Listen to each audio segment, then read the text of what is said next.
Hello বন্ধুরা, চলো আজকে তোমাদের সাথে আমি ডিমের ঝোলের একটা রেসিপি আমি শেয়ার করছি। তো প্রথমে আলুটাকে ভেজে নিয়েছি তোমার কালো জিরে ফোড়ন দিয়ে দিয়ে পেঁয়াজটা দিলাম। পেঁয়াজটা দিয়ে ভাজবো। আর এই মশলাটার মধ্যে তোমার রয়েছে আদা, রসুন, জিরে, ধনে গুঁড়ো, কাঁচা লঙ্কা, শুকনো লঙ্কা সব দিয়ে পেস্ট করে রেখেছি, টমেটো পেস্ট করে রেখেছি। এবার এই মশলাটাকে আমি দিয়ে দেবো হচ্ছে ভাজা পেঁয়াজ আর আলু ভাজাটার মধ্যে। দিয়ে এই মশলাটা দেওয়ার পরে এবার আমি এটাকে খুব ভালো করে কষাবো। কষানোর পরে দেখো বন্ধুরা এরকম হয়েছে।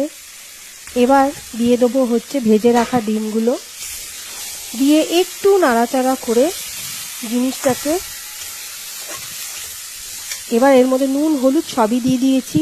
নুন হলুদ দেওয়ার পরে এবার হচ্ছে দিয়ে দেবো জল, পরিমাণ মতো জল। যে যেরমভাবে ঝোল খাবে সেইভাবে জল দিয়ে দেবে। বা জল দেওয়ার পর সেটাকে ঢাকা দিয়ে ভালো করে আলুটাকে সেদ্ধ করে নিয়ে দেখবে একটু মানে মোটামুটি একটু গ্রেভি গ্রেভি হয়েছে। দিয়ে এবার এই ঝোলটাকে আমি নিয়ে নেব। তো বন্ধুরা আজকে একটু ভিডিওটা দিতে দেরি হলো, তো